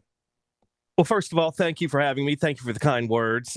We got rather lucky last night. We picked 4 games of college football, and they all hit. So let's hope that keeps up. Yeah, documented on our show, on our podcast. So, yeah, Kentucky and Toledo is very interesting. This line has shown, has kind of told us a story all year long, all summer long, because at the beginning of the summer, Kentucky was a quiet little favorite, 10.5 points. But then all of a sudden, you saw the money start to come in on Kentucky a little bit. This line, on Toledo, all summer long. The line went from 10.5. The next week was 9.5. Then it was 8.5. Then a couple weeks ago it was 7.5. And it bottomed out at 7 some places. And like the great wrestler, the $1 Million Man in the 80s told us, everybody's got a price. So that line hit 7. Here comes the sharp money bringing back in on Kentucky. Now we've seen this line come back up to 10 most places. That is the consensus line. Kentucky a 10-point favorite over Toledo in this game tomorrow. Total sitting at 48.5. Looks like a little bit of the sharp money is on the under in this when we see juice on the under. But right now, Kentucky a 10-point favorite over Toledo. And the key number here for me, it's a game a system we played last night with 2 MAC teams in these cupcake games. They were playing Big Ten teams. When you see low totals, total under 50, you like to take these cupcake road dogs at a spot like that. They hit last night with the games with Miami of Ohio and the game with Buffalo. And you got another example, same conference, Toledo against Kentucky tomorrow. I'm taking Toledo getting 10 points, mainly because history tells us when you see a total under 50, road dogs in college football hit about 55% of the time. 15.59 up, 13.73 down. That's history talking, and that's also the market talking. Give me Toledo getting 10 tomorrow. You're taking Toledo in 10, and what about the over and under, or you're not touching that as well? Probably not touching the total. We've seen kind of the sharps are definitely on the under here, but the line really hasn't moved a whole lot. It got down to 47.5 earlier in the week. It's back up to 48.5 now. My favorite play by far in this one is Toledo getting the 10 points. And a lot of people would say, oh, you're just hating on the Big Blue Nation, blah, blah, blah. No, it's Team A versus Team B. It doesn't matter whose name's on the front of that uniform. Whoever's in this spot, that's who I'm taking. And in this particular case, it's Toledo getting 10. You know, Brad Taylor, I hope the day comes where you don't have to explain to anybody anymore because you're very successful at this and your show is growing. And I don't know your numbers, but I bet your online numbers are growing and your podcast numbers, as you have a special podcast after your show you put together just on the bets, that has to be growing. At a certain point, you don't have to explain that it's neither love nor hate of Kentucky. You're trying to make money. No, that will never end. I could be doing this for the next 100 years, and I will still hear people tell me, oh, you're not one of us. How dare you? Who gave you a microphone? I'll hear that until I'm done. Do you really still hear that? And is it a smidgen or a lot? Oh, I hear it all the time. I mean, there's people. Oh, yeah. We get a lot of texts into the show. We get emails. We get a lot of stuff. And people, when you pick against Kentucky, believe me, the people around here are very irate. And if I pick against Kentucky and Kentucky wins, they come out of the woodwork. I can promise you that. It is still that will never change. I don't feel like for a long time. Do people think you're a liar? Or do they not understand, even though, look, I've listened to your show enough. You say this all the time. I've heard you say it all the time. Do people not get that you're not going to bet on Kentucky to try to lose, $20, $50, whatever you're putting on? It's just that part is superfluous, but you're just trying to win money. I don't get how people don't get that by now. Because they're emotional. Because you get more emotional over these teams, and people would rather bet on what they want to see happen rather than what they think will actually happen. And that's the way people are. And if you go against them, it's like politics, it's like religion, it's like anything else. If I don't agree with you, ooh, I'm the bad guy to you. I'm Darth Vader. I'm walking around there, because I picked against your team. It's nothing personal. It's nothing anything like that. It's just history, and the markets and the data are telling us this is a spot for Toledo. Nothing more. Okay, so did you already bet for or against Toledo? In other words, whatever you did, have you already done it? Did you like a number early in the week? Or were you waiting to take the 10? Or how did this go? I think the psychology, and I've heard you talk about it on your show, I think the psychology is interesting. There's an old adage in sports gambling. You like to take favorites early, and you like to take the underdogs late, because people, especially when we get closer to game time, the squares come in and they like to take favorites. And that's when you kind of say, all right, well, if I'm going to wait on a dog, I'm going to wait until all the money comes in. But if I'm taking favorites, you want to get on them early, because a lot of the squares, especially this week, are going to pile on these favorites, and that's what they've done. So, yeah, I've waited on this one, and this line going back up to 10 fits me perfectly. So, yeah, it's I don't know if I'm going to wait anymore, but I don't think this line is going to get much higher than 10 whatsoever. But yeah, wait on the dogs and act early on the favorites. That's how a sports gambler should attack these games early in the week. That's great logic. It's pretty interesting that you still take garbage about this. You've only been saying it longer than I've known you, and I respect the heck out of what you're doing. I can't do what you do. I think it's great what you do. Just out of curiosity, so are you like a kid in the candy store now that football is back? I mean, are you salivating? Are you going kind of crazy with all the juice and watching games and stuff like that? Or is it just another season? If it's sports talk radio, sports gambling, for me, it's very similar. You can really tell who you are from April to August. It's like all summer long we're grinding. I'm talking about the Reds a lot. I'm talking about Major League Baseball a lot. But there's not a whole lot else going on, especially bettable things that we could go on, especially once the NBA Finals end. We got a couple of months there where we got nothing. But yes, as a sports gambler, it is finally, last night was kind of the night where you said, hey, we're back now. And for the next four, until the Final Four in college basketball, we hustle. And that's why we're bringing back the weekend line starting tomorrow, 10 a.m. We're on every Saturday during college football and college basketball season, because the people want to hear about us and who we like in these games and where the markets are heading in these games. And people enjoy that. And we're the Robin Hood of sports gambling around here. We're trying to take from the books and give to the people. So yeah, that's what we try to do is, people love the Saturday shows, and that's why we're coming back on starting tomorrow. All right. And you're starting tomorrow at 10, and Steve Tressel and I will be at the campus pub at 11 o'clock with our pregame show there. How many hours did you spend before you decided how you're going to pick the 4 games you won last night? Just a few this week. I mean, I've been doing this for a long time now, and I learned a lot of things the hard way. And if you're just looking at the markets, because the markets can fluctuate at any time, at any moment. So you look at markets, you look at historical data and things like that, where the lines or the sharp money's going, if the line is moving or anything. But in terms of hours, I don't put a ton of hours into this, mainly because I've been doing this for so long. But I do put my time in, and you have to every single day if you want to be successful at this, especially in a grind like baseball season. And once we get to college basketball, those are the grind sports. And those are the sports I kind of like the most. But college football, last night we were great. And we just hope it continues going forward today. If you don't want to give this because you're going to do it in your show, that's fine. But do you have a favorite bet for the weekend? Boy, that's tough. That really is tough. I do see that Notre Dame and Miami are playing on Sunday night. And the fact that Notre Dame is on the road here and they're giving up 2.5 down there, that might be one that I'm looking at right now. That's a Sunday night game on this Labor Day weekend.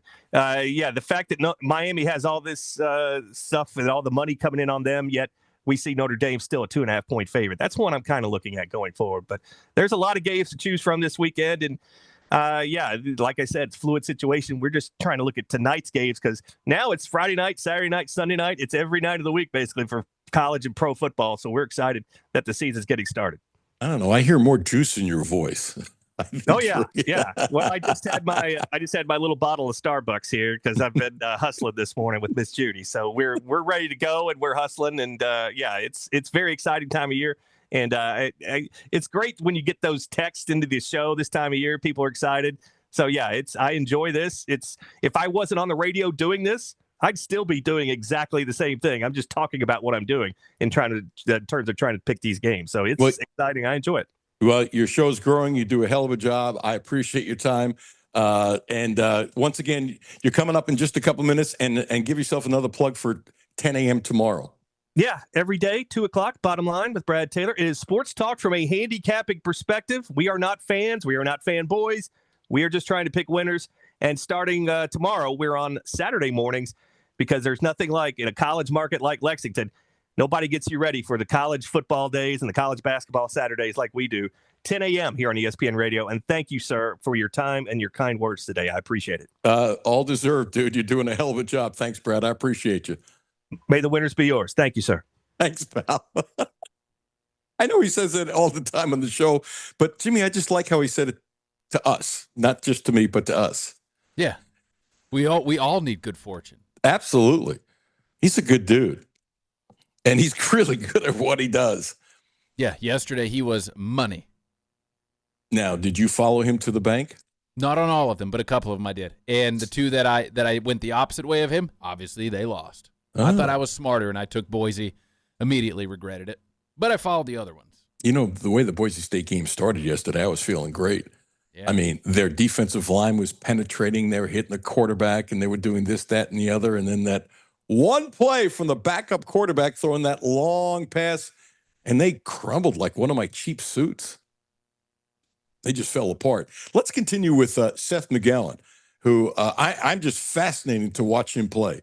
I'm not saying he's going to be all conference. I think he's going to be a heck of a running back for Kentucky. We shall see. Jimmy, let's go to clip number 4 when Seth McGowan, who will be the starting running back tomorrow, talks about the offensive line. It's a legit group of dudes. Like, you know, I've been around a lot of great old lines, but these guys have taken an approach, and Jagger and John Farmer, you know, they're taking an approach that, you know, is unmatched. You'll find it's unmatched among kind of the majority of football teams. This old line is truly, I feel like, probably the strongest unit on our team. And so I think we've got like 4 of them that are in our leadership council alone. So that's a big testament to them and their character. But yeah, I'm beyond grateful and excited to run behind them dudes. Like I tell you, it's no better feeling than knowing you have an O-line like that. That's a little thing, Jimmy, but I like it a lot. They have 4 from the offensive line in their leadership group. That means they're respected. And I think these kids are serious.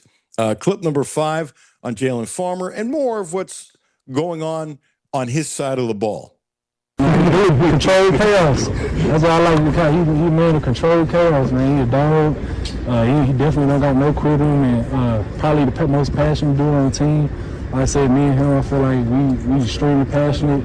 Like I said the other day, I'm going up to him in the training room. He taking off his tape, and you know, he looked upset. I'm like, man, what's going on? He talking about 1-2 plays in practice that you know what I'm saying, he just didn't like. But you know, to see how much that carries with him outside of this facility, and how every day he comes and he lifts guys up and he makes sure that everybody's locked in, ready to go, fired up.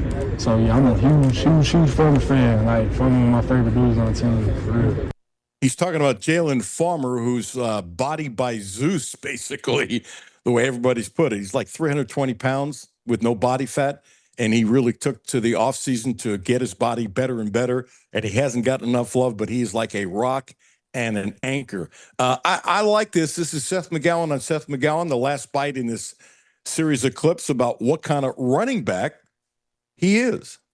I mean, I just try to be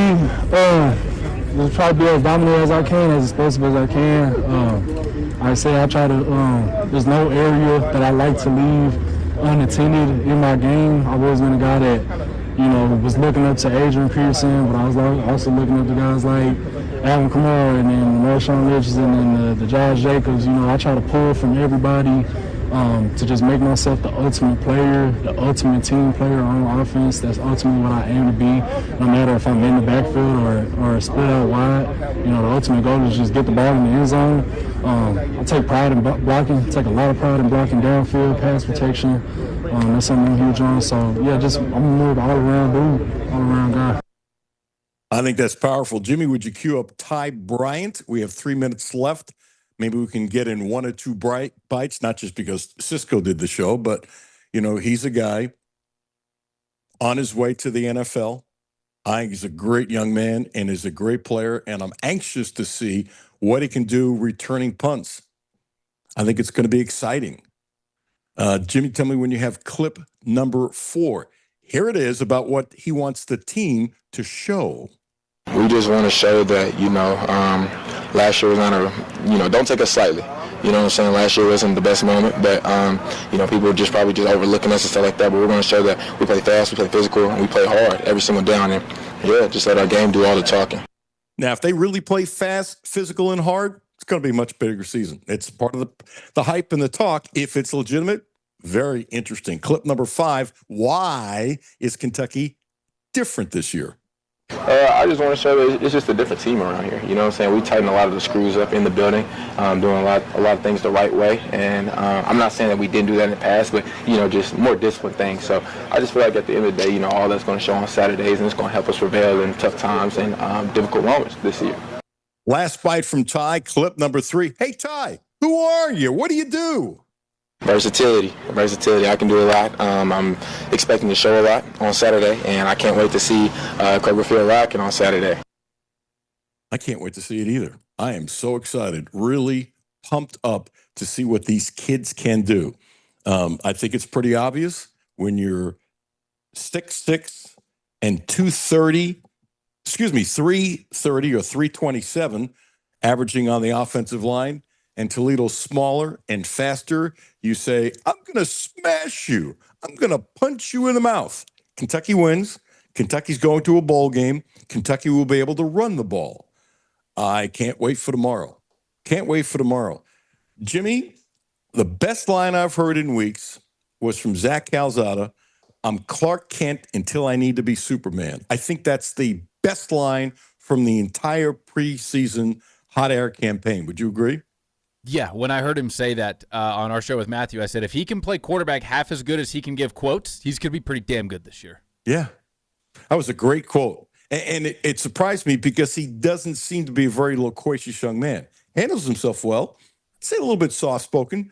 So when I heard that bite and we played the bite, you listen to the bite and I'm taking notes and stuff like that. And sometimes you kind of look up and you go, whoa. Did he just say that? And he did. I'm really excited to see him chunk the ball, and I hope at times they throw the ball deep when it is available. Jimmy, thank you so much. I'm going to take off for a while now. I'll be back September 10th. I didn't take a vacation this summer because of my eye. I missed actually a couple vacations, so I'll be at the game tomorrow, and I will see you September 10th. I appreciate you all listening and telling your friends about it. I will see you tomorrow. Come on down to Campus Pub, 11 a.m. with Steve Tressler. Having fun. Jimmy, I know you'll miss me terribly on my vacation. As he goes, did it start yet? Thank you for tuning in. Appreciate y'all. Alan Cutler, 1300 AM, 92.5 FM. Listen to the Alan Cutler Show weekdays noon to 2.